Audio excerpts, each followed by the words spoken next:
It's new to the scene, right? Yeah, it is new to the scene. Okay, new to the scene. Hi, my name's Lance, and today I am joined by Nick. and Amber. yeah, she says her name like it's a question or Amber. No, I guess that's not a question mark. Anyways, haha, welcome. One of these days, I'll just say Heart and Tree Sap just for you. Heart, yes. And I'll be small cut. And I'll be pointed weapon. No, you'll be in my pants. Never realized how much that annoyed me until it came back. Yeah, I know, right? Same with the Nickelodeon thing for me. Because that was a thing people did, and it grates the nerves. Nick. Yep. That's the one I hate. It's a lot better than I got Lance in my pants. Is it? I think so. Especially when it... No. The Lance Crackers theme did not come out while you were in elementary school. While Nickelodeon was the thing that all kids watched. That's fair. Yeah. And every kid thought they came up with that one. Yeah, but I mean... yeah. Well, it's I guess it's mainly just annoying the whole Lance in the Pants thing is because it's usually dudes singing it to me. Mostly your dad. Hey. Every single morning. I'm his daughter. I don't have every to single morning on the way to work. He has or has not said or done. Every single morning on the way to work. I got Lance in my pants. All right. You knew what he was like. I was saying. We got that shit out of the way right at the beginning. No, there will be no more nanities for the rest of the video. There'll be some of that. Yeah. So, welcome to a new to the scene. Mm-hmm. And I know y'all are chomping at the bit to know what we're reviewing this week. But you already know because it's up in the title. So, we decided... Up in the title is down there. The title's right there. Oh. Look at it. And like the subscribe button's right over here. Yeah, you should touch that. Or if you're looking at the thumbnail, it might be right here. It might be off to the side. I guess. Well, if we're doing the thumbnail pose, it'd be like, up here. There. As a matter of fact, let's go ahead and get that thumbnail picture, so we'll all be like. Oh, look at the title. Right. But that'll never come up. So, so because I don't have Disney shirts, I decided that I was going to wear the ears, mainly because my wife put them on me right before this video, and I know my kid's probably going to watch this, and he's going to be like, "What the fuck is my dad wearing in my ears?" Oh, I should have worn my Menzo Branson shirt because it's the Menzo Branson over the Disney Castle. That's true. Yeah. Menzo Branson. So yeah, we're doing Moon Knight. Yes, thank you. We took us 3 minutes. Right. Well, you. Well, I mean, y'all helped. I'm just saying. You were supposed to be leading this. You should have been able to just kind of just force us like a herd of cats in the correct direction. Yeah, say it out in the beginning. Okay, I will keep that in mind for the rest of the video. Are you done with Are you done with the ears? Are you done with the ears now? Shit. Okay. So yeah, we try to try and keep things current if we can. We all watched Moon Knight, and we just kind of wanted to get some of our thoughts about it. While it was still kind of fresh in our head. So yeah, because it's not going to be fresh in the head for long. No. So I mean, you watch one episode, a week goes by. You watch another one. There's 6 episodes, so it's a month and a half spread. Yeah. I've got vague recollections of the first 3 episodes. And then the 4th and 5th episode, not so strong in my head because they were it was more of a talkie than anything else. Not a lot of action in it. And the last one was only a few days old now. Yeah. So, without further ado, let us journey into Moon Knight. So we're going to rate the entire series as a whole, and then we're going to start talking about the series. So after our rating, be prepared for us to give you a second and then start talking spoilers. Yeah. All right. So, I think we're going to do you first. We can start with me. Okay. So I think overall, the series is probably like a 6 for me. A 6? It's okay. I liked. No, you. I said you would give it a 6. That fucking thing is upside down. That's a 9. You flipped it. It's underlined. It's underlined. God damn it. All right. So in the beginning of the episode, I tried to use, before we started recording, you were like, eh. So I was kind of like middle of the road, most likely. So middle of the road tends to range from 4 to 6 for me. Whether middle of the road like but there's some stuff I liked or middle of the road, but there's more stuff I didn't like than did like, or just flat out like 5. Yeah, okay. I mean, that's fair. Mm-hmm. All right, so Amber, we should do you next. You think we should do me next? Yes. Well, okay, you want to go down the line? I did mine down the line. Okay, all right. So we'll go down the line. So I would give this show, I'd say a 7. Look at that. I actually thought you, too, would give it a 6. I'm getting better at this. Lance likes things usually a little bit more than me or a little bit less than me. All right. And then let's move to Amber. So, I have, much like other videos, I have a lot of mixed thoughts about the show. And there are some elements I absolutely love. I think they did stellarly. And there's some elements that I think were kind of weak and needed improvement. So, I would probably still give it a strong 7. I went one low. Yeah. All right. All right. So now that we got that out of the way, spoilers. Yes. Now we're going to talk about the series on whole. Beat it, or get one of your other personalities to come forward who has seen Moon Knight. Either or. So yeah. So I'll go ahead and I'll kick this ball right from the beginning. The best part of the show was not the action. No. Was not the animation. No. It was the guy. Oscar Isaac. Yeah, Oscar Isaac. He was fucking awesome. He was amazing. Yeah. Like, that's why I like the show. Thoroughly felt like he gave wonderful performances as Mark, wonderful performances as Steven, and brief performances as Jake. But even then, what glimpses we saw of Jake, I felt each were distinct, different characters, which I think is very difficult to pull off when you're studying for a role, to be told that you're going to be doing 3 roles in one, and you have to flip between them. And I know that they use stand-ins to be able to, for some of them, but just be able to do that and be able to bring those 3 characters to life so compellingly was really fantastic. Yeah, I agree. So he was good. Ethan Hawke was good. He was. I enjoyed him. That character was so subdued. That was the point of it. Yeah. I guess, but it was just like, I don't know, like it's just the entire time. He reminded me of the professor on Ferris Bueller. Ben Stiller? Yeah, but no, Ben Stein. Ben Stein. Anybody see Bueller? I mean, he didn't speak in that monotone voice, but he just kind of seemed subdued. I felt like, weirdly, he reminded me more of John Doe from Seven a lot of times, where he was kind of crazy in his cultish beliefs and felt he was on a righteous path of giving a compelling message, but was very subdued when you actually did get him contained. Yeah, I think it's kind of one of those things where he kind of knew what he was doing was bad, but it was better for everything else. So he kind of had that sort of subdued cult personality where it's kind of that calm father figure that like everything's going to be cool, everything's going to be all right. See, I felt like he didn't think what he was doing was bad.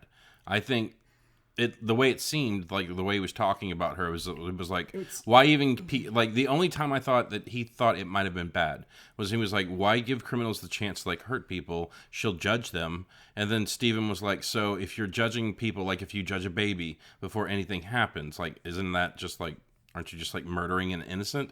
And that's where he had the annoyed look on his face, like, okay, fuck you, this conversation's over. Well, but I think in his head he thought, what's the fucking buzzard? Khonshu? Yeah, Khonshu. And in his head, I think because he had served Khonshu before, he was kind of like, he'd seen people do evil, and then you get vengeance. That guy's an asshole. He wants it after the fact, but people are still getting hurt. So yeah. I feel like he's a prime example of villains not believing they're the villains in their own story. In his story, he was not the villain. He was really and truthfully trying to do right. Was it misguided? Was it wrong in many aspects? Of course it was. But he did not view himself as a villain. He viewed himself as an instrument and tool to bring forward the justice of Amet. Well, it's like also at the end of the scene when like she was walking around him like, you're going to be my avatar kind of a thing. And he was like, I'll give my life. And she's like, no, you're going to serve me. And he's like, I've done a lot of fucked up shit to bring you around. It's he had the sense that his own scales weren't balanced. Yeah, deliver me. And she's like, nah, I'm going to keep you around. And I think that was also where he was kind of like, okay. You're the best one I have to be my avatar. So well, and it's like she said in the final episode that she had an avatar with the perfectly balanced scales, and it got her trapped. So she wasn't going to go down that same road. She learned her lesson of you can't trust balance. You fucking overstep. You overstep, you get trapped. Yeah. I mean, it's. I guess if you have balance, then you do have like a strong moral sense of right and wrong. Yeah, but and again, talking about versatility in the roles, I felt like when they were cutting to the asylum pieces in Mark's head, the Ethan Hawke we got there wasn't quite the same as we were getting as Harrow. So again, it felt like there was a really lovely kind of way that he was showing his own skills. Yeah, I think in essentially both aspects of him were the kind of questioning authority. Yeah. But you got one from more of the kind of cultish leader side, and I think psychologist side. I think he was a great example of kind of highlighting how cult leaders can work in the real world, of how they can bring forward a message that seems both truly valid and useful, but can be easily skewed, but be so charismatic and helpful that people flock to them. You saw the charisma. Even though we were also seeing the depravity of really the actions that would go underway. Because, it's to go back to, say, like Hot Fuzz. He was doing it for the greater good. The greater good. The greater good. So. He just was missing a great big bushy beard. He didn't need it. No, he didn't need it. I don't think he can grow one. I've never seen him with the facial hair. But he might not like it. He had the little... wispy mustache. The mustache. I'm pretty sure they put that Flanders on his face. Like that was, I will say, when they called him Flanders, that was a wonderful touch. That was a straight up Flanders stash. It was, and it was great. So some other actors. I don't know the girl who played Layla from anything else. I do. I enjoyed her. She was all right. I know what her name is. Her name was... It's going to take you a long time to go to IMDb and look it up, so don't even pretend. Well, that's why y'all talk in, like, full but space. I really enjoyed her. I thought she was, very good in her role. I know that there's some contention because Layla was one of the characters. Not that I'm an expert on the Moon Knight comics, because the extent of my new Moon Knight knowledge previous to the show was from the legendary board game sitting back here, because... I remember he's the white hooded guy who can jump across buildings, and all of his stuff is like, goes to the top of your deck. That's about the extent of Moon Knight that I knew. Goes to the top of your deck. Yeah, the most I'd really heard about him was like he was Marvel's kind of version of Batman. Yeah. Except he murdered people. So Layla's name was May Kalamwi. Yeah. Kalamoe. But, I'm going to say Calamwe. So, but in the comics, it's his love interest is a white girl whose dad happened to have a similar backstory as an archaeologist, and they pivoted it to make her Egyptian, and I felt that actually felt like a good choice for the show, based on the fact that it's so, like, the origin story is so heavy in Egyptology anyways, and Egyptian myth. So it's just, it felt kind of like you're grounding in a little bit more. So where I know probably some purists of the comics are probably like, boo. Yeah. I felt like it was fine to make that shift. Yeah, I don't know the source material enough to have any sort of protective aspect to like, man, you're fucking it up, because I don't know what they fucked up. I have a handful of Moon Knight comics from like the 70s and 80s, and like a stack of comics that I deemed not worthy of a bag and backboard. Is that one of them? I believe that a lot of the Moon Knights are. I was just never into him. He always looked cool, but like, at that time I was reading like X-Men, X-Factor, Excalibur, stuff like that. Like I was a big X-head. So that wasn't something that like really caught me.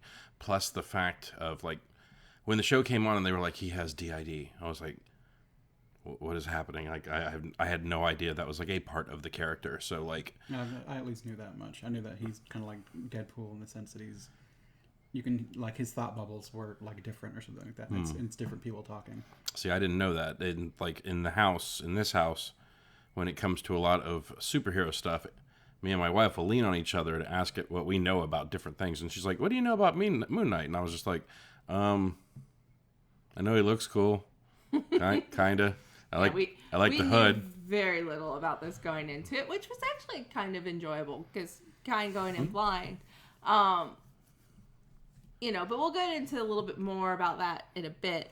But I think the only other character that really needs to get mentioned would be Khonshu in and of itself, because he's such an integral part of everything. Mm-hmm. So he was voiced by F. Murray Abraham.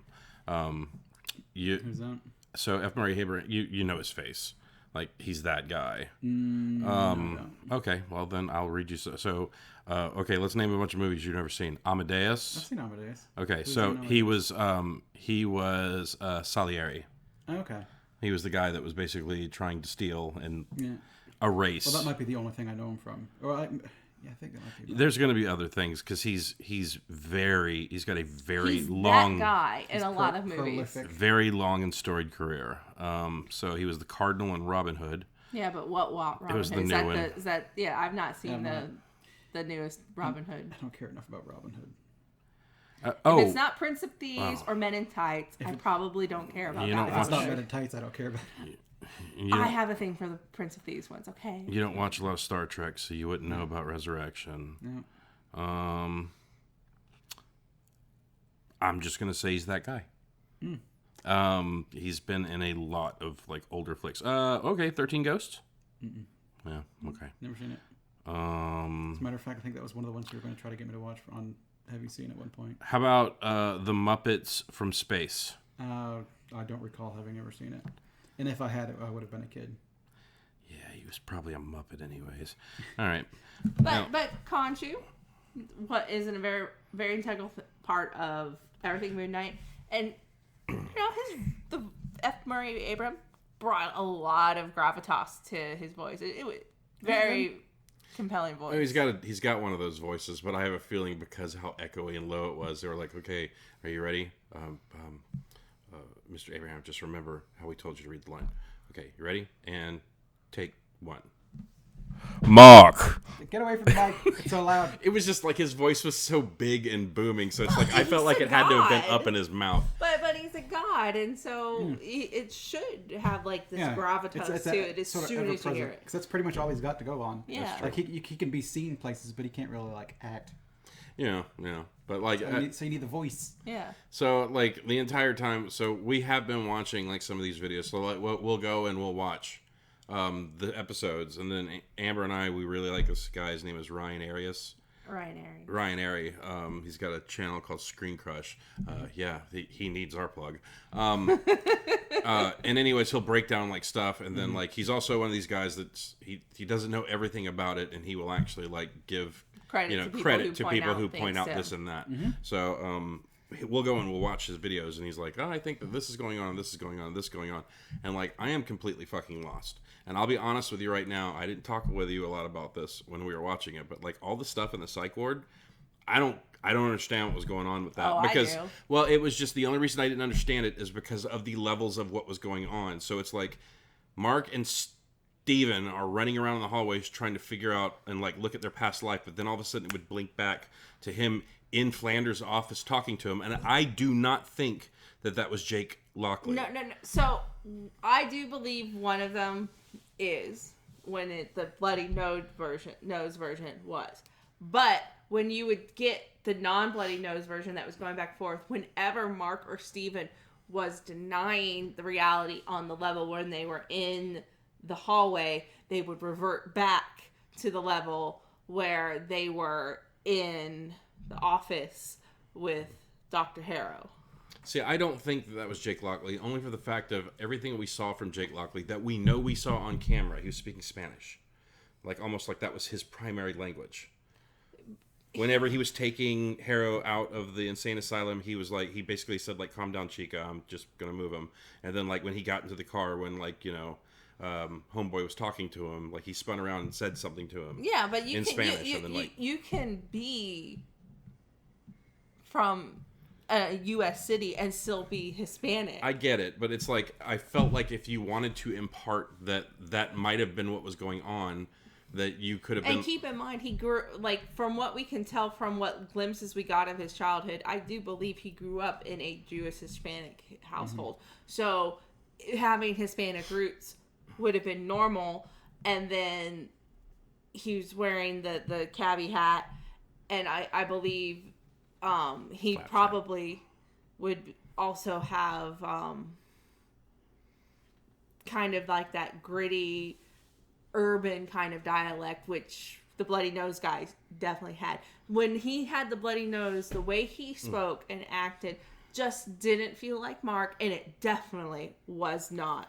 Oh, it wasn't Steven. So if it's not Mark, the only three that we know it could have been, and not saying there couldn't have been more, but I believe they were only three, would be Jake. And the idea, and this was pointed out in the Screen Crush, is if Mark and Steven are running along in that hallway and they ignore the red sarcophagus, which they do, Jake's in that sarcophagus, and then if he is still there, then he's still on the level with the Doctor. So the fact that it flashes back to him there while they're on the next level, because basically you've got these three, and you have the level with the Doctor, you have the level with the hallway, and then you have the afterlife. Basically. I thought the level of the hallway was the afterlife because they got out to the top of the boat. Well, they're all in the afterlife. Yeah. But it's different levels of consciousness within the afterlife. So this is like the bottom level, and then this is kind of like that purgatory, you know, trying to make the balance so that you can move on, and this is moving on. And so Mark and Steven spend most of those 2 episodes in the middle, and Jake never leaves the bottom level. Jake stays in the bottom level. You gotta admit, it's pretty sweet that you get all those chances to balance your scales. Yeah, apparently. Like, you get there, and it's just like... It depends on what mythos you believe in. Well, I get that it was the fact that only 2/3 was there, and it was kind of like swinging back and forth. But I thought it was weird. Yeah, but I think if they had brought Jake up, that wouldn't have been like... Yeah, it would have tipped it in the wrong direction. But I also don't believe it had anything to do with Jake, because as soon as Steven died, it balanced. Mm-hmm. So it's just the two of them still being not fully settled with each other. But again, if Jake had been with them and the three of them at the same time, there would have been so much more chaos and discord of not being able to balance. I don't know. It's there was a lot of things that made sense to me in the show. There's a lot of things that didn't. I'd like to see what the big idea was for, like, keeping Jake out of the show. Like, is he going to be a bad guy moving forward now that Mark and Steven have essentially been set free? Yeah, it's like they gave up their part of being Moon Knight, but Khonshu still has Jake, and he didn't give it up, so they're still Moon Knight technically. Maybe they don't know that. Yeah, I don't know. It was just I thought it was an odd way to play. Well, I mean, so this is starting to kind of creep into what I both loved and disliked about the show. The best parts of the show were the exploration of DID. Even in like the afterlife stuff, and about how it's formed and how it affects with your life, and just like this show feels like if you removed all the trappings of Moon Knight from it and removed all the superhero stuff, you could have had an amazing Egyptology story. It probably would have been more interesting. And I think that's why I really, really like it on so many levels, because it seems like, you know, I love the fact that they've discovered Alexander the Great's lost tomb, and you find all this interesting stuff out about the various gods. And I don't mind that there would have been still supernatural aspects, but it's just like you have that, but you don't ever... Like, there's so much lack of Moon Knight that I didn't miss the fact that there was lack of Moon Knight. It's just like, oh yeah, he's still Moon Knight. It's like the story didn't feel like it was a Moon Knight story. Yeah, they didn't have enough Moon Knight in it for me to even feel connected to Moon Knight as like a superhero. I'm very connected to Mark and Steven's story. Mark and Steven's story is interesting, but for Moon Knight, I could give two shits. Yeah, And that's part of the disconnect for me is because it's like I really am so high on so many aspects of the show, but the most interesting parts about Moon Knight that I wanted to see are the parts where he blacks out and is clearly Jake, and then we never get to see what happened. Like, I would love to see in that final battle what the hell happened to him. Like, yeah, I think that's. I don't know if it's kind of a cop out to kind of have. You have the big showdown between like Moon Knight or like those like Steven and Mark and Harrow, and it just kind of like, oh, he wakes up, he's fine. Oh, what happened? Oh, like, he's got another personality. Well, we fucking knew he had another personality. Yeah, he's losing, and the writer of the thing was like, okay, it's going to start out with basically he switches to Jake Lockley. He's going to do a half somersault over his head. Then we're going to have a combo kick here. We need to hire Jackie Chan to show him how to do the footwork on this. We got $10 left. Yeah, and then someone in Disney was like, how about if he just blacks out and wakes up? And they're like, that's good too. Or it's like, okay, he's on the ground. Like, the guy's got a gun in his mouth. Like, he's got a knife at his throat. Like, he's dead. And then we cut to him being fine. Like, well, how did he get out of it? Oh, who knows? Well, now that you say that, it reminds me that I think the director of Moon Knight was the same director of Dragon Wars. I'm okay. For all the people that don't know what the hell, that's an inside joke if at all. Super inside. You haven't seen this movie. It's bad. Yeah. Someone in the movie jumps to block a bullet, takes the bullet and falls to the ground, and then like the scene resolves, and then afterwards, the person who took the bullet gets up, and the movie continues. Like. And he just kind of like brushes dust off his. Yeah. He literally stands up and goes, "I'm okay. I'm all right." It's like, motherfucker, you took a bullet. Yeah, and like the other character is just like, he's okay. Like, let's just keep going. I guess the alternative is like the man just missed. I mean, it's like, and like they're over here and. And he did the Paul Rubens from Buffy the Vampire Slayer. he jumps and hits the ground. Just kind of like, oh no, I hurt my shoulder, but I didn't get hit. But I'm fine. I love this jacket. It's better. But yeah, it's the show is good. The one thing I will say is I loved Egyptian Falcon. I thought she was cool. Yeah. Like, she reminded me a bit of the Wonder Woman in Wonder Woman 84 when she came out in the gold armor. Oh, the super gold armor. No, but she was like, she was cool. Well, what I thought was cool is the first time she like brandished the wings and she's holding these dope-looking swords or daggers, these short swords, and then like you never see them. You never see them again. They weren't long enough for Kopesh. No, she had them out. Did she? Mm-hmm. Okay. Well, I didn't see her stab anybody in the face with them. I think they're like at the end of her wings. Okay. No, they were attached to the wings. I thought they were in her hands. But I think it's the hands are attached to the wings. Yeah. So she can. I think she can grab the handles from the wings and then use them like that. So I think the wings will always have them, but she can grab them and direct them a bit more. I mean, because it's not uncommon for like a lot of like art and mythological stuff to have like talons attached to their wings. So kind of. Like Rio. So she's a character from the comics I'm completely unfamiliar with, to the point where like she came out in like a suit and I'm like, so she's a superhero? What's her name? And they never give you her name. And like everything I've watched in conjunction with this, nobody quite can figure out who she's supposed to be. I think she's an original character. So. But still, a name would be cool. Yeah. Are you an Egyptian superhero? I am. Is that her name? I am. Is it so bad just to like say, here's Iron Man, this guy, he's Hulk, she's Black Widow, and just give them superhero names? I'm going to say her name's Scarab. That would have worked fine because she has a scarab on her costume. I think I heard the name like Silver Scarab like when I like later at Crimson Scarab. I know is Crimson, but Crimson Scarab's a villain. I think they pointed out in one of those videos I watched.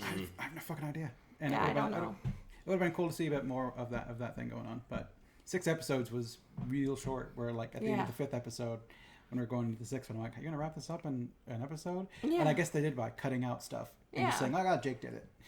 And then like, so there's an after credit scene, which it desperately needed because it cuts to the credits after like Mark and Steven have been released from their bond, and then they wake up and they're still tethered to the bed and they still do the sand routine, suggesting that they're still struggling with that unknown third personality. And then it cuts to credits and you're left feeling like, wait, that's it? Yeah. That's it? And you felt the lack of resolution. Mm-hmm. So fortunately, that end credit scene or mid credit scene, whatever you want to call it, cuts in and at least resolves the main bit. I mean, how does it resolve it though? If you have Mark and Steven sharing a body, it resolves the plot of the show with the villain. It's the main story resolved Mark and Steven's conflict, but it didn't solve kind of Harrow being, I guess, potentially a threat. Yeah. Because he's still the Avatar. Yeah. Kind of. I mean, she's trapped in him at that point But in time. they're all still trapped in the same body. Mm-hmm. So, but it's, they're not never going to gonna- be yeah. separated. You can't separate them. so Mark and Steven went back to New York City, and they moved Harrow back to London. London. And they moved Harrow back to London. In We the don't same know that asylum they too? moved him back to London because it was known that when Mark would take over the body and Steven wasn't aware that he would wake up in cities he didn't live in. I don't think Mark has a place. So because Streak of Fire Mine has got to be like amazing. because when Mark's mom died and Steven takes over during the moment of grief, he's like in Chicago. And he lives in London, so suddenly he's just like, I don't know where I'm at. I gotta figure it out, and he has to go back home to London. And the same thing with, so it's or when he goes to when Mark goes to Germany to try to find the Scarab to stop Harrow before all of this begins. You have the moment where it's like Steven takes up, and he's just like, why am I suddenly in Germany? Yeah, that was my favorite episode too, which is kind of sad. It's the first episode where you had Steven just kind of like blacking out, and then coming back to Steven when things are later on. That was interesting and different to me. I really like that part whenever he was supposed to meet the girl for the steak, and then he's like, "It's Friday, I'm here." And she's like, "No, it's Sunday." He's like, "It's fucking Sunday." Yeah, like that. So that's the only thing that like really makes a lot of sense to me. But like at the same time, it's like when Steven was driving, he would still look into a reflective surface, and Mark's like, "We shouldn't be doing this." Jake never talked. So whenever Jake's behind the wheel, are they so subdued they can't talk? Yeah, well, yeah. So the only time that Mark knew Steven existed, so Mark I think had some sort of idea of what Steven was up to. Steven didn't know Mark existed, so whenever Mark took over, Steven was blacked out. Once Steven knew about Mark, now all of a sudden he could start talking to him like in the mirrors and stuff. Yeah. I think you have to acknowledge the fact that there's someone else in your body. And I don't think they acknowledge they Jake don't. as being a part of them, Like, so they don't. We saw... They can't share We that saw information. in Mark's memories when he's in the asylum trying to balance his scales, we saw the moment where Steven was created. They take care to show that with where he was like, his mother was abusing him so horrifically that he created a persona that could still love his mother. He put everything in, and basically is like, I'm going to preserve everything wonderful that I want to remember about her and divest it from myself, so that way I can attempt to still treasure it. Deal with it. And then, so Steven had no idea the abuse that he was actually being put under. And the idea, we don't know how Jake was created. And almost the psychology behind DID is that... We're not doctors. No, we're not. But the psychology is that most of the time, abuse of some sort is what triggers the creation of a new personality. Yeah. And all we know about Jake is he is violent. Yeah. And will kill anything. Heartless. And very good at it. And so suggests that anger and violence are probably what got directed towards him. And so if everything good kind of got directed to Steven, then it might suggest that most of the bad of Mark kind of got pushed toward him. So like all of the terrible decisions he would have to make when he went after and made himself, a gun for hire and everything. Like, I've got to do some stuff that's questionably bad, and I don't want to feel bad about it, so created probably maybe a persona to even protect himself from the worst deeds that he might have to commit.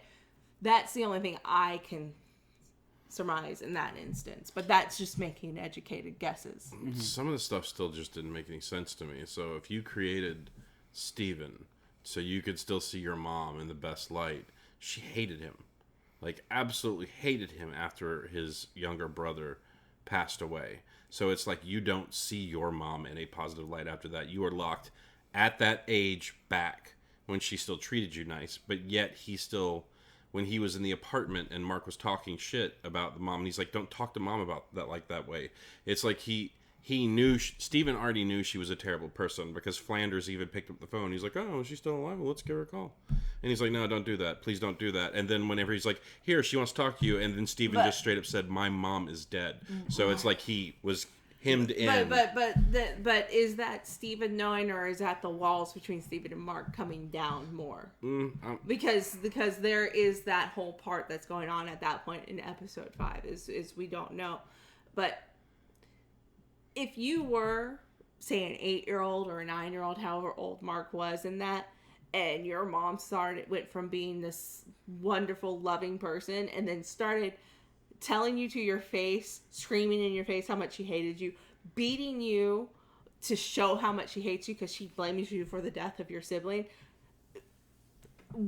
would that fracture your mind to the point where you'd be like, I don't want to believe my mom could do that, so you create a world where it doesn't, and then that world becomes like this fantasy world, and you create a fantasy life. Sure. Because you're a child, and that's what you're going to do to protect yourself. So anytime you're confronted with that, you retreat into that fantasy world. That's what Steven was to me. Sure, but like I also think you can retreat into that fantasy world. You can believe what you want to about a person, but it's like when you're hemmed into a corner and you're forced to confront it. And I feel like that's what Flanders was doing at that point. Well, yeah, but at the same time, Flanders is a manifestation of Steven's own consciousness at that point. So it's like that whole part in the asylum is all in Mark's head. Every last bit of it. Harrow, everybody. Because if you look, everybody who is in the asylum on that bottom level of the levels of consciousness are people that we've seen in the show. It had his boss from the museum. It had everyone he's killed. It had the 2 FBI agents. So why wasn't his mom there?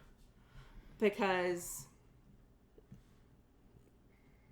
I don't think his mom's part of Mark's life, really. Yeah. It's not at all, because like when basically Steven thought he was living in his mom's apartment.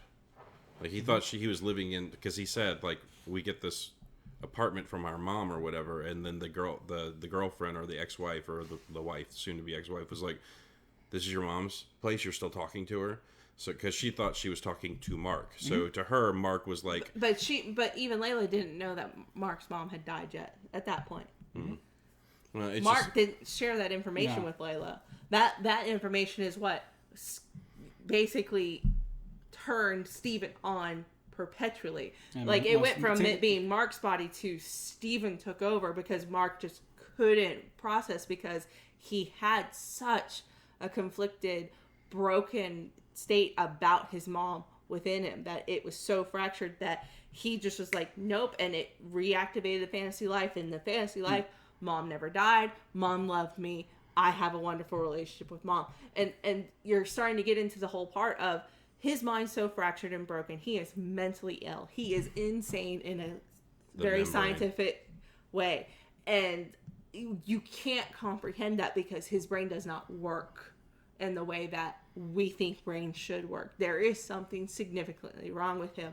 And Mark even is aware of that. And it's not until their consciousness have been butting heads that Steven is really confronted with all of the information. And it's not until after he saw the memory that he about the death that he could even acknowledge in the afterlife that his mom was dead. That information may have always been there, but he couldn't confront that. He couldn't accept it. And by doing so, it actually did help bring them closer to balance, to accepting one another as part of the same person.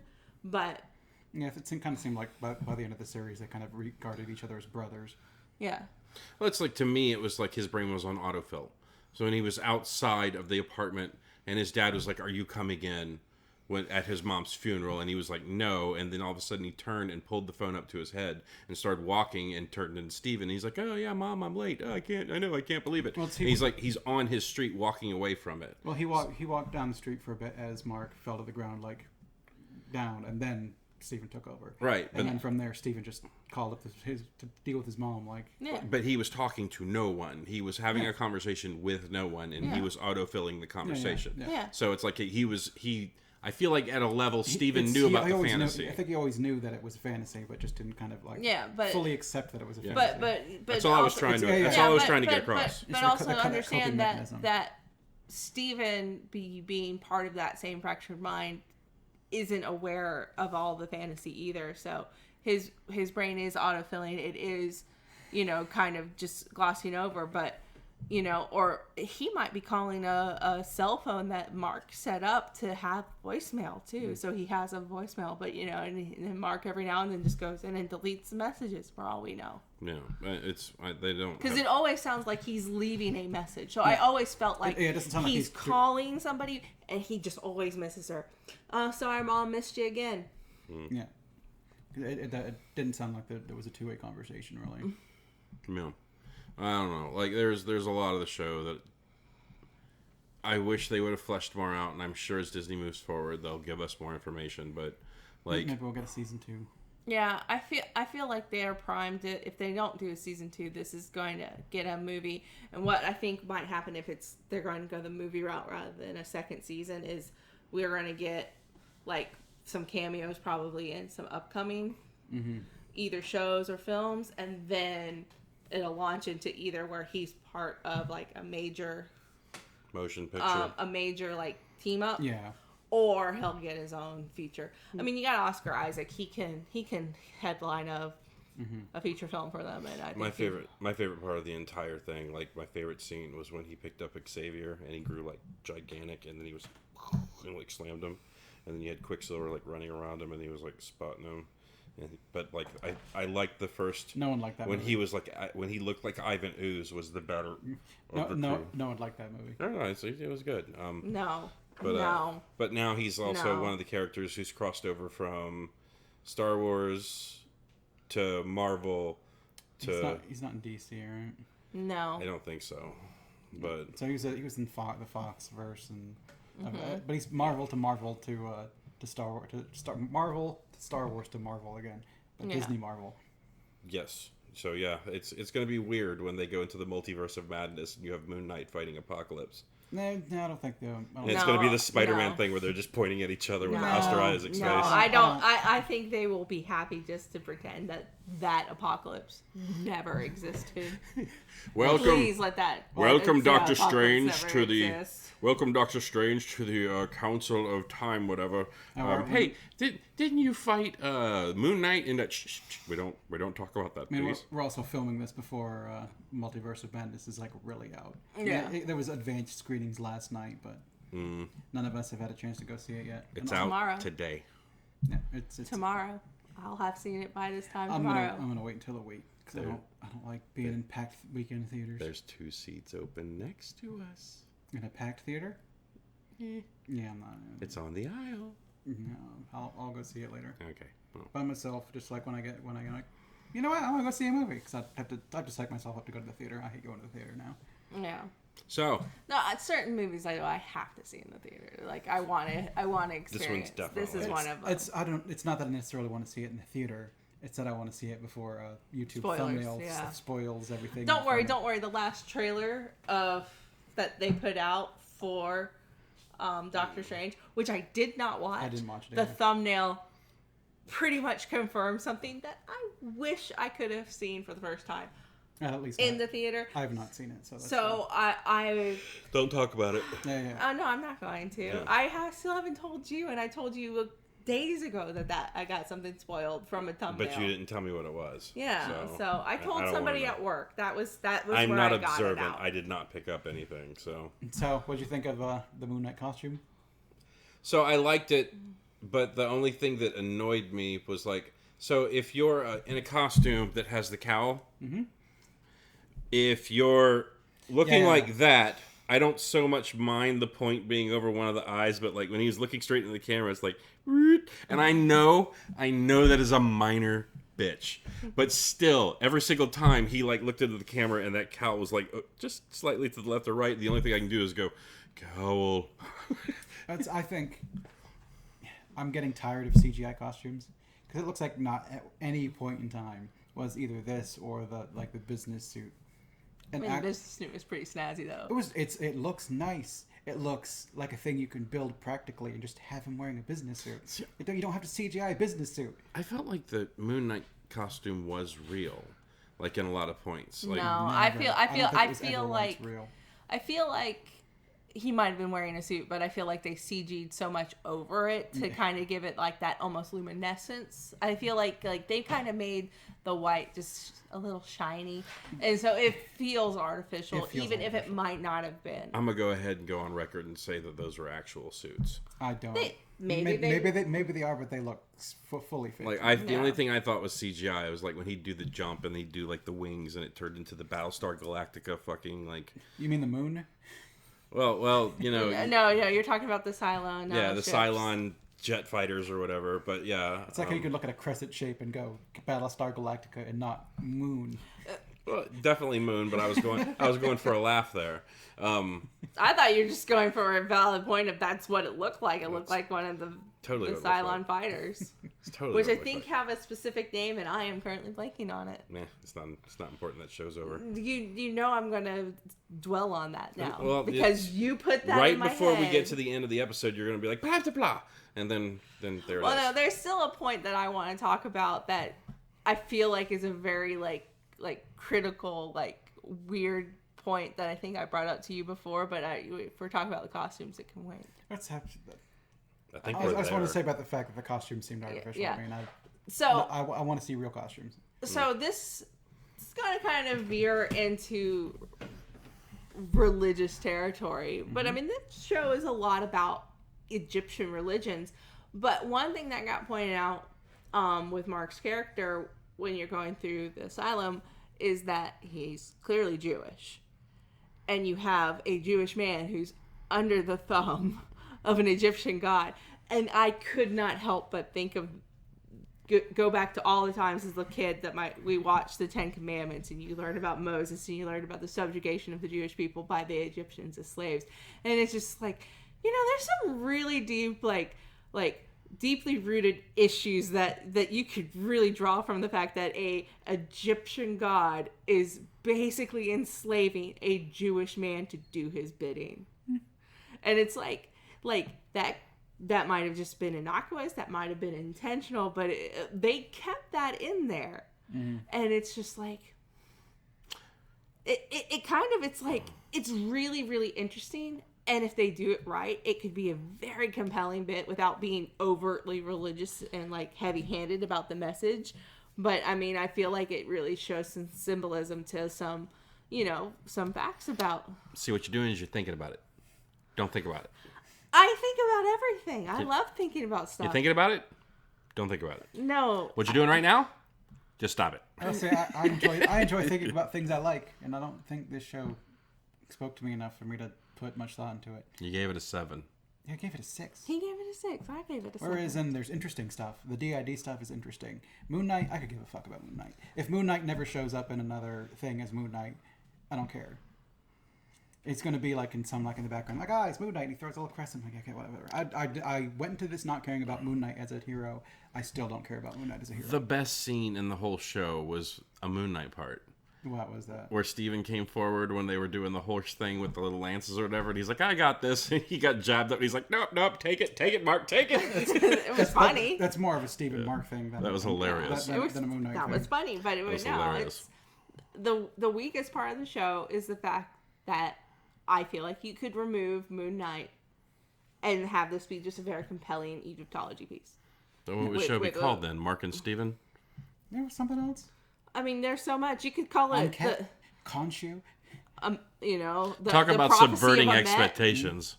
If they'd done I mean, but you're also talking to at least Nick and I were practically the same age, so we both grew up in the era of where Stargate, the Mummy movies, that they were really selling Egyptology really hard, kind of towards our generation. Fifth Element had a bunch of it. So there's always been this, look, Egyptology. So I feel like it kind of harkens to stuff that we probably were both gravitated towards in middle school, high school, stuff like that. So that part of the story is really fascinating because it's cool, we got this, and we got this really compelling mental issue of what's real, what isn't.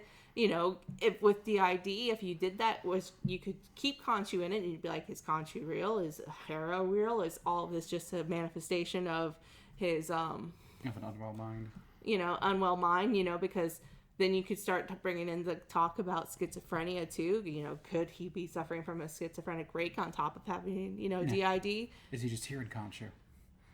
Is he just sitting in a padded room the entire time rocking? And see, the thing is, you could make an argument that everything that's going on in the asylum was actually what was real. Yeah, that's the reality. That bottom level of the consciousness that I was talking about earlier, that's the real reality, and everything else is just a manifestation of his mental disability. Well, yeah, that's what Flanders was basically trying to say. Yeah, you keep making these stories, and but the fact of the matter is there's enough mentally unwell about Mark that could be true. That could be true. You can't discredit that. Now, knowing that this took place in the Marvel Cinematic Universe and that they have that, it's being tied to that, we as the audience know that Mark and Steven in the real world and all the Moon Knight stuff, real. That's the real stuff, not him in an institution. The only thing that they, we know it's Marvel-y tied, but I think the only overt Marvel reference that they made was the fact that they talked about the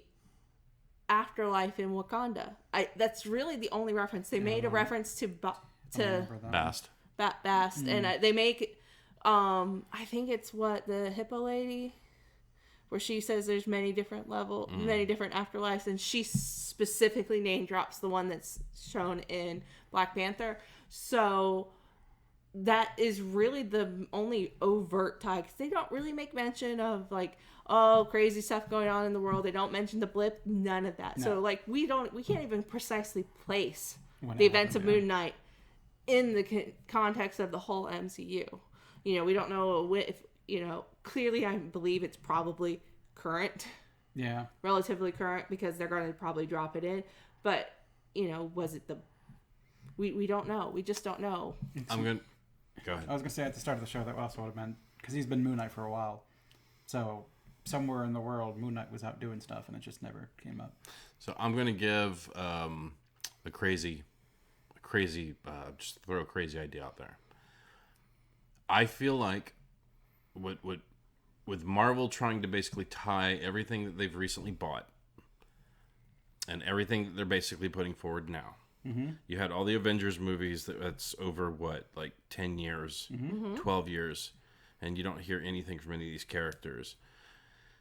I think they're running into the whole thing that they did with the Eternals. It's like, well, Thanos was attacking, where the fuck were y'all? And it's like, oh, we can't engage unless, one of the, crazy monsters that we're supposed to fight. Well, then, apparently Thanos' mom is, one of those things.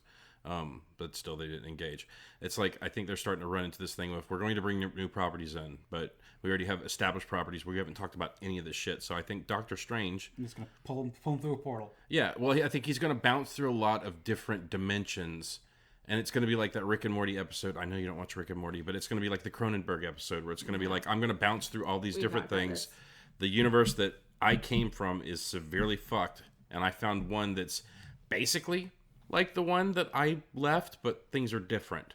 And then that's going to be the world where it's like the X-Men have always been there. Moon Knight has always been there. So it's I feel like Mark doesn't know about some of the other stuff that's happened because Mark is not within that dimension.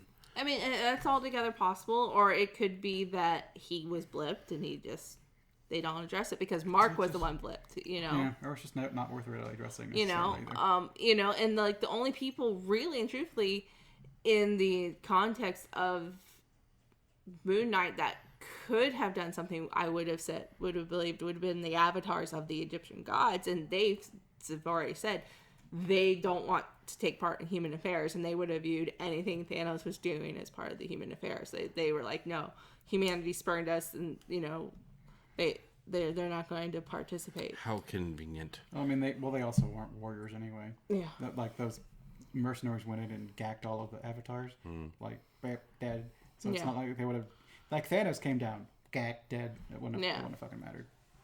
Yeah, it's like they were just the voices of the avatars. And then addressing more about Moon Knight is, I mean, he's a superhero because we know he's a superhero.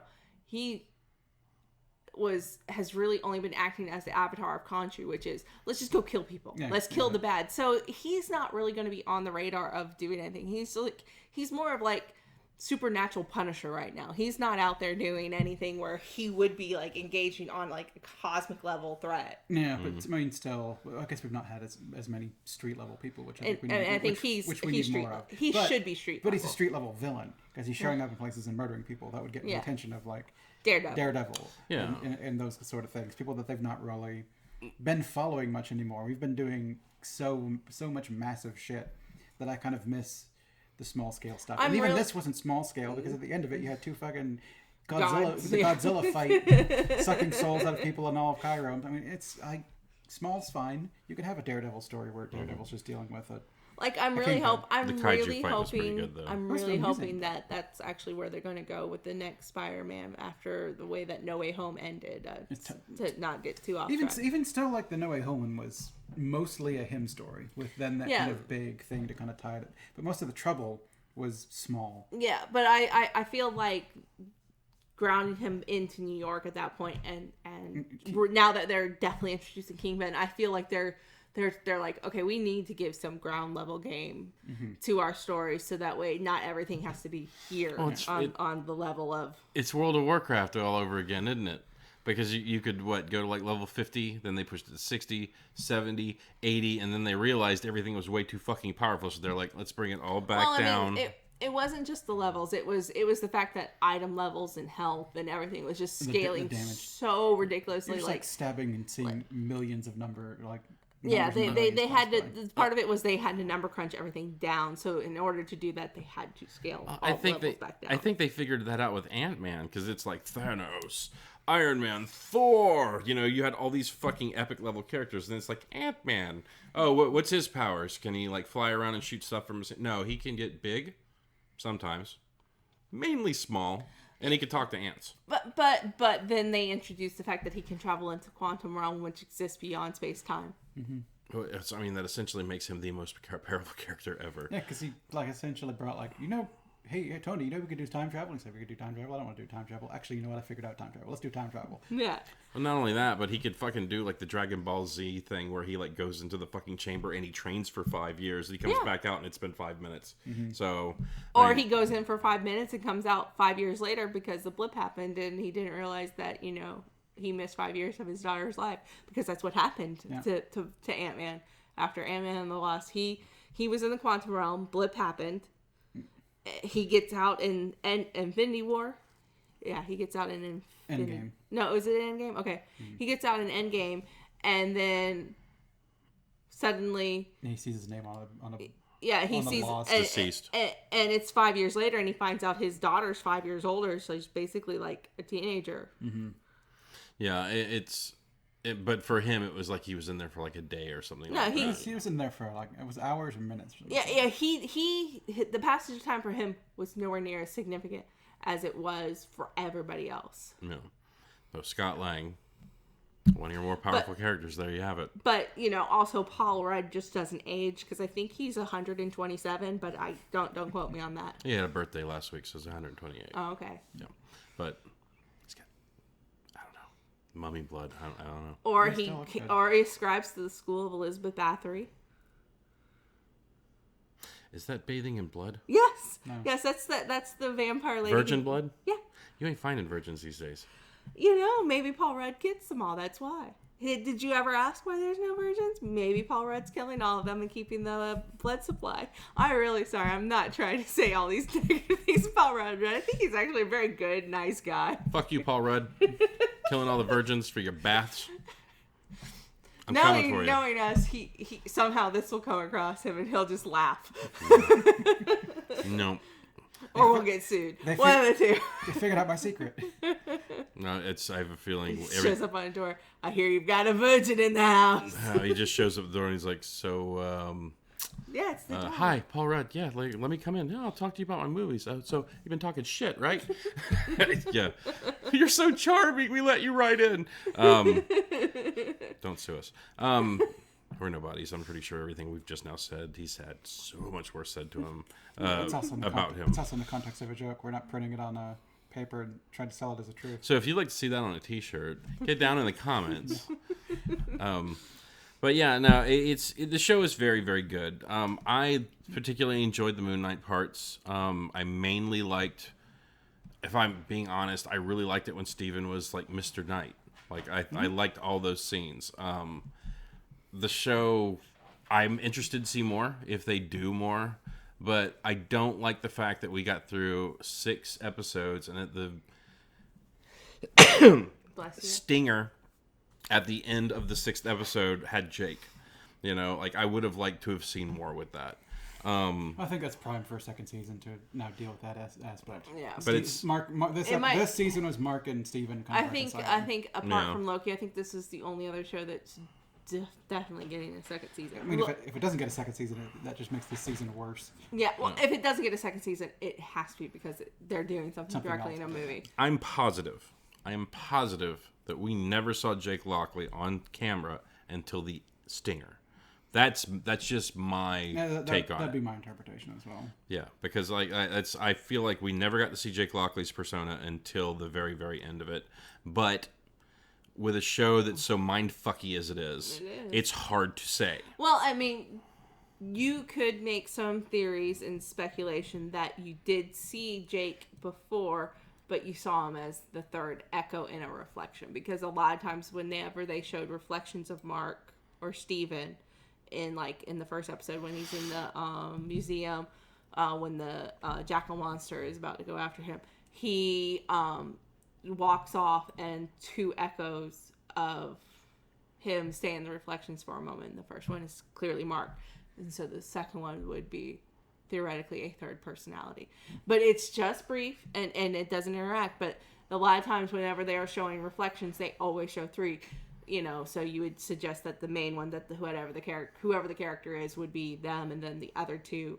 But it's always when they're not in a perilous situation, like Steven's getting ready for his date, or Steven is just going about his day to day. They normally only did the 3 reflections early on, but they did show it multiple times, and you would always just at the tail end get a brief glimpse that there was a third reflection. I thought it was more of a thing of standing between 2 reflective surfaces and seeing like the doppels going all the way down until they get to that last pane where it's just a dark window because your eyes are basically like, fuck it, I'm not doing this anymore. And I think you were supposed to think that, but if you ever paid attention, it only ever showed 3.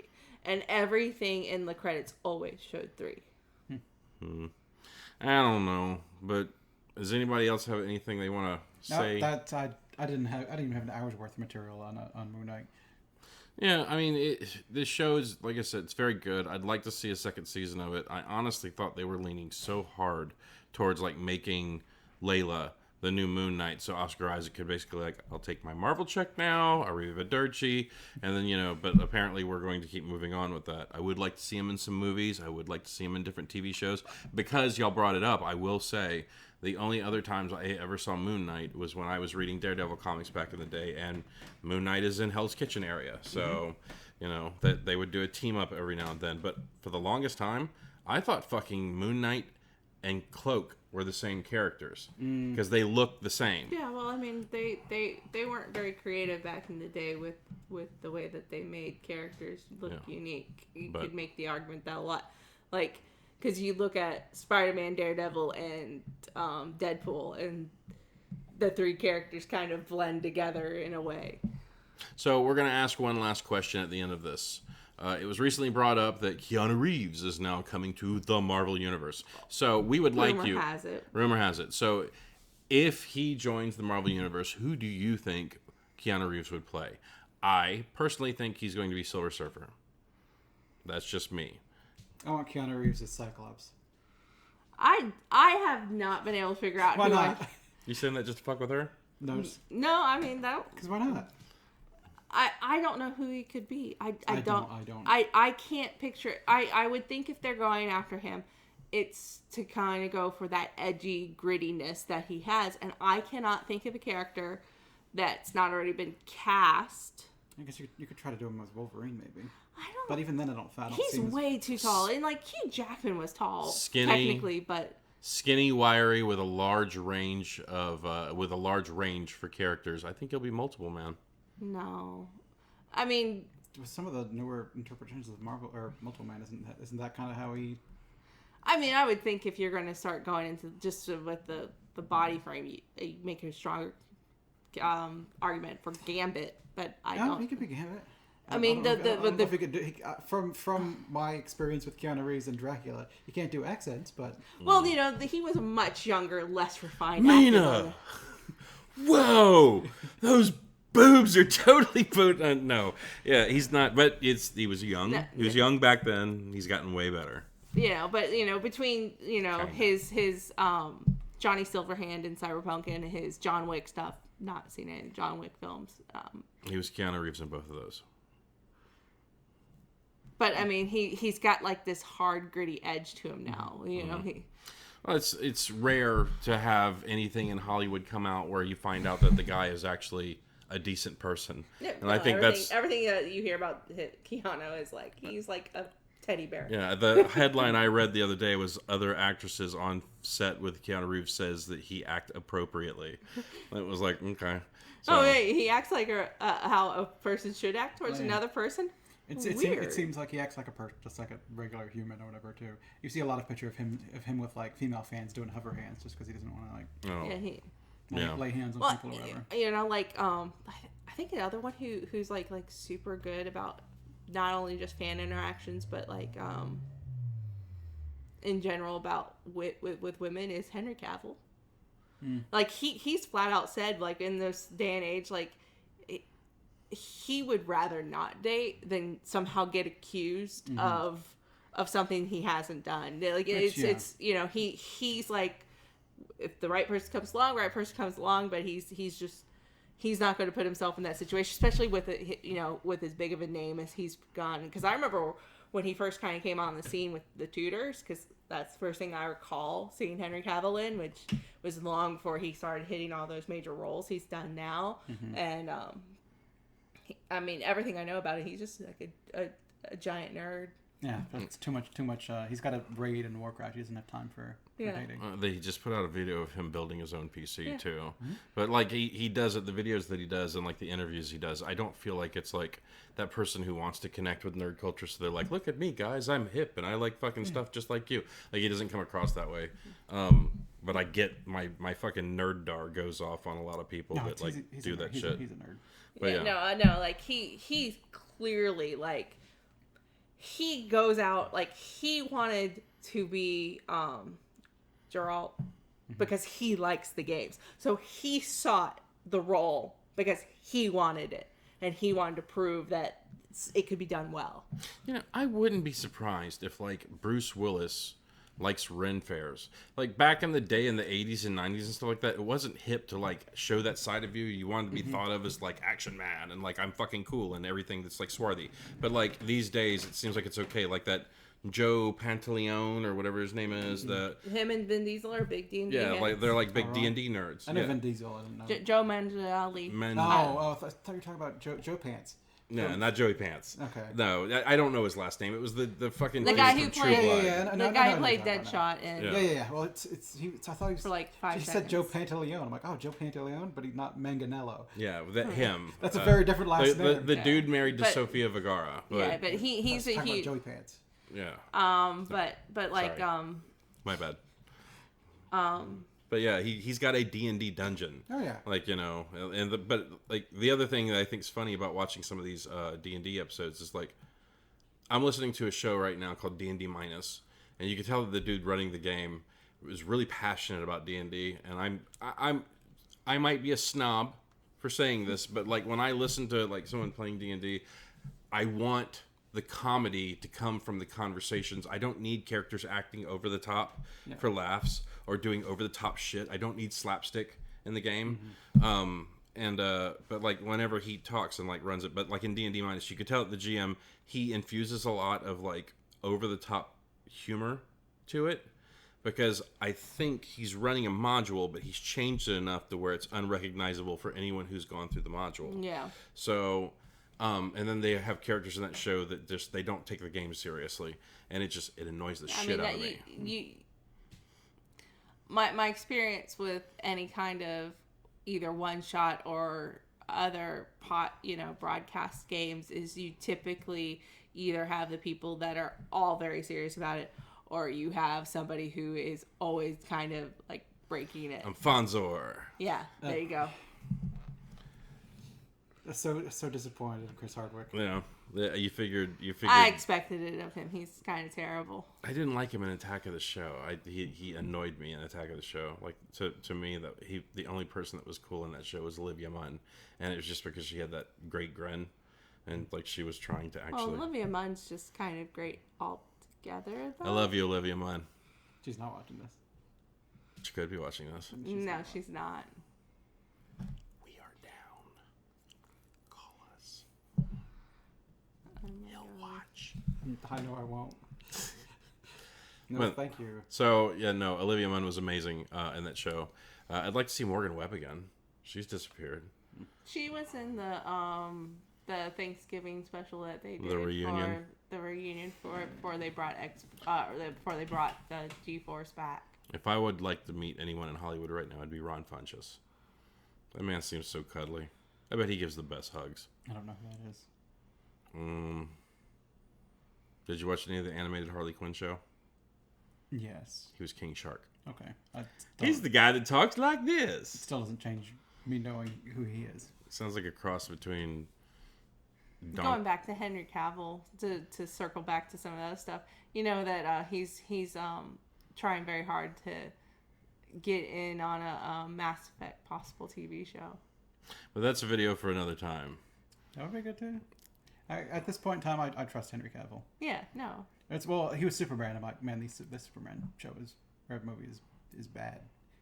I'm not a fan. It wasn't good, but it wasn't terrible. It was just okay. It was Batman the Superman, and I don't want a Batman Superman. I want a Superman.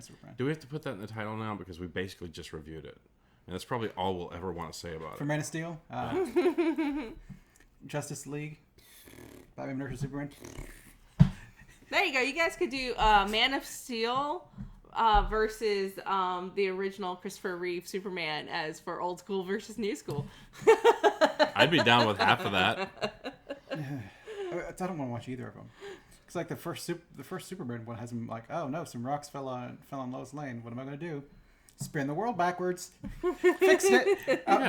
The new one's probably better, despite the fact that I also don't like it. I think that was a later movie. No, first one.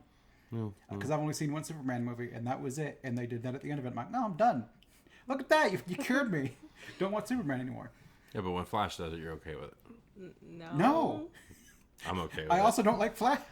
But Flashpoint's one of the best storylines. But Flash is one of the only ones who ever seems to learn that I really shouldn't mess with time. He goes back in time and fucks it up. Superman went back in time and saved Lois Lane. So cool. Yeah. He didn't even go back in time. He spun the world backwards. And that made the world reverse That made everyone time. fall off of the planet and into space. Yeah, it's like, imagine you got superpowers, like, realistically, and, like, you're Superman. You're like, I'm just going to spin the world backwards to see what happens. And all of a sudden, the world stops spinning and goes the other direction. Everyone, like, imagine you're chilling in your house, and all of a sudden, you're a smear on the other side of the wall. Because Superman decided that his girlfriend got hit by rocks. Yeah, from the planet. Time for an apocalypse. From the poles just suddenly shifting. or you could also go, like, if he's so fast and able to reverse the Earth, could he stop the movement of the core by the fact that he does that? So when it finally stops, it can't restart because he like altered it, and then it's going to slowly stop it. But then he unfortunately stopped the mechanics of the Earth, and the entire world is basically destroyed because Superman tried to save Lois Lane. Wow, The Core is a sequel movie from Superman. That's amazing. It's a what-if story. Holy shit. I did not do... Good job spotting that. That's good. You're welcome. All right, are we done with Moon Knight? We're done with Moon Knight. We haven't been talking about Moon Knight for like the past 10 minutes. I really didn't have a lot to say about Moon Knight. I liked the Mark and Steven stuff, and that stuff was interesting enough to watch. Well, to keep watching. Is he going to be what? Predict where you think he's going to... Moon Knight's going to show up next. Is it going to be in another movie? Is it going to be in his Moon Knight season 2? His own movie? Make a prediction. Recall the release schedule at this point in time. I'm going to go with the show. I'm going to say when Daredevil kicks back up. I'm going to say he's going to make a cameo in Blade. Is it a movie or a show? Or It's going to be a movie. Okay. It's going to be a movie. It's been pushed back, I think, because of the COVID. Which is I'm looking forward to seeing Mahershala Ali as Blade. I am too. Because he was really good as Cottonmouth. Yeah, I know that, but you know, that's like he was the highlight of Luke Cage, and then he was gone. Then there was Diamondback. Yeah. So. Diamondback. Yeah, I'll go ahead and predict that I think he'll be like a Punisher level bad guy on like when Daredevil kicks back off. That'd be good. But that would be interesting. So it begs the question, Nick, would you recommend Moon Knight to somebody? A soft recommend. Like if you've got nothing to watch, go ahead and watch it. Amber, would you recommend Moon Knight to someone? Yeah, but I would kind of clue them in that it's a talkie. It's a lot of exposition. It's a little bit of a slow burn. What about you? I would definitely recommend it, but all these caveats. it's the show that I believe has subverted all the expectations, because I think everyone was wanting to see him kicking some ass, and he did not kick a lot of ass.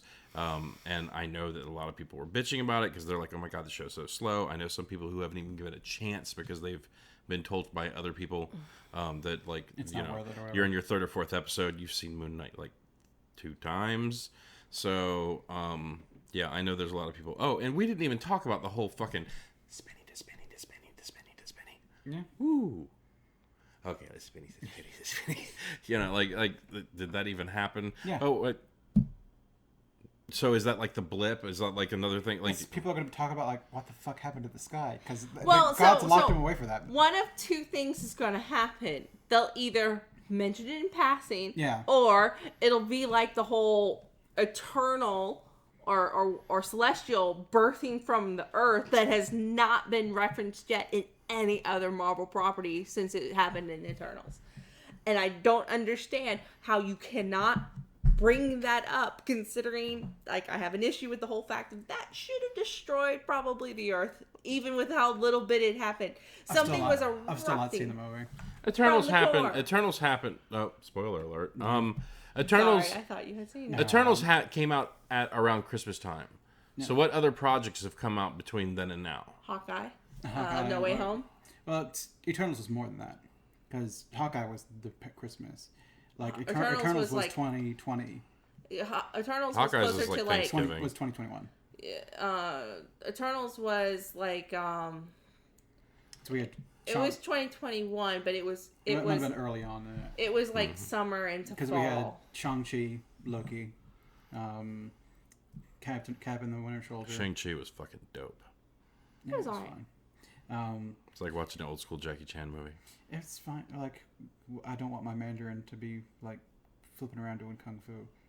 I want him to have those stupid rings that shoot fucking spells because it's dumb as shit, and it's more entertaining than 2 people kung fu fighting. Still don't feel like it's true Mandarin because rings are supposed to be on his hands. I know. I want they're throwing down space rings and they're just like, they're bracelets. I want them to be stupid rings like this one shoots ice powers, this one shoots fire powers, and have it be that's dumb and I love it. Maybe change the look of them because we don't necessarily need that kind of stereotypical Chinese man with like the little Fu Manchu thing going on. But it's not like the interesting part of that is more if you have a sorcerer versus like a kung fu guy, not like there's two kung fu guys. Have you seen kung fu fights before? It's just another kung fu fight. Like mix it up. I get tired of movies where it's this guy has this powers, and here's the evil guy who has those powers too, and now watch those 2 powers fight the same 2 powers. Like mix them up, make them different. Like Iron Man versus another Iron Man, boring. Awkwafina was great in that movie. She was good. Yeah. Oh, I mean, the movie was fine. It's just like it was boring near the end of it. Like that's big kung fu, but yeah, I'm tired of big, shitty fights. Soul Eating Dragon. Yeah.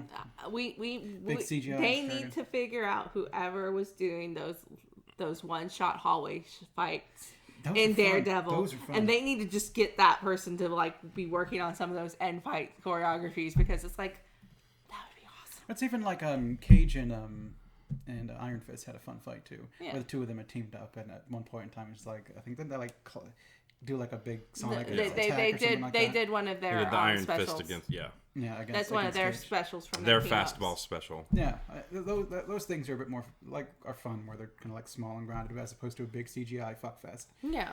Comic book readers at that point in the TV show. Yeah, All right, well, I'm bringing this one to an end. yeah. I think we're. Anything more to say? No, it's not about Moon Knight. No. Anytime I get a chance to talk, it's not about Moon Knight. No. All right, well, thank you for joining us in this latest video of New to the scene. Until next time, sorry. when we come back with the next New to the Scene, we hope that you all are doing good out there. Hopefully you're surviving World War III at this point, or whatever's happening out in the world. Well, given that this is going out in a couple of days, it better not be. Yeah, true. But thank you for joining us. We'll be back with another. I think we might be trying to get a Doctor Strange out sooner than later. It'll be, Yeah, it'll be next week probably. And there'll be no Mother's Day episode. And I know this is going to come out well after Mother's Day, but this is the Friday before Mother's Day, so happy Mother's Day. It might even come out on Mother's Day. Yeah, but This belated. one's going up in a day or two. Okay, well, happy Mother's Day to all you mothers. Hey, I'm a mom. You are a mom. You're kind of a mother too. I'll find something from him. Hey, happy Mother's Day, baby. Thank All right, well, thanks for joining us. Until next time, keep your underwear dry. Okay. I'm workshopping some stuff. I guess that's the new one. Huh? I'm workshopping some stuff. I'm sorry. We're always sorry.